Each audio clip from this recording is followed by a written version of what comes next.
সুপ্রিয় শিক্ষার্থী, আজকে আমরা শিখবো এই যে আমাদের এখানে দশমিক থেকে আমরা কিভাবে বাইনারি সংখ্যা রূপান্তর করব। এখন হচ্ছে দশমিক সংখ্যা বাইনারি সংখ্যাতে রূপান্তর করতে গেলে আমাদের মনে রাখতে হবে হচ্ছে দশমিক থেকে যে কোনো সংখ্যায় রূপান্তর করতে গেলে ওই সংখ্যার বেস দিয়ে, তাহলে ওই সংখ্যার বেস দিয়ে ভাগ করতে হবে। যদি পূর্ণ সংখ্যা হয় তাহলে আমরা এই যে এখানে ভাগ করব, আহ, আর যদি বর্ণাংশ হয় তখন আমরা করবো হচ্ছে গুণ।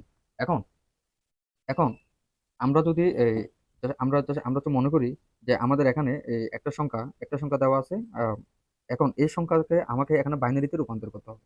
এখন এই সংখ্যাটা যদি আমরা বাইনারিতে রূপান্তর করি, তাহলে এখানে যদি বাইনারিতে যদি রূপান্তর করতে গেলে আমাকে এখানে কি কি করতে হবে। এখন দশমিক থেকে যদি এই যে এখানে মানে যেটা দেওয়া আছে প্রশ্ন, আমরা যদি হচ্ছে মানে দশমিক থেকে যদি বাইনারিতে রূপান্তর করতে যাই, তাহলে আমার এখানে বাইনারির বেস কত। যে এখানে বাইনারির বেস থাকে 2, তাহলে এই যে আমার এখানে বাইনারির বেস থাকে 2, তার মানে আমার এখানে যে সংখ্যাটা থাকবে ওই সংখ্যাকে আমরা এখানে তো 2 দিয়ে ভাগ করব। এখন আমার এখানে প্রথমে এই যে এখানে কত দেওয়া আছে সংখ্যা, যেখানে 42। এখন এটাকে যদি প্রথমে একটু 2 দ্বারা ভাগ করি, তাহলে কত হয়? আহ তাহলে যে 2 দ্বারা ভাগ করলে তাহলে 21।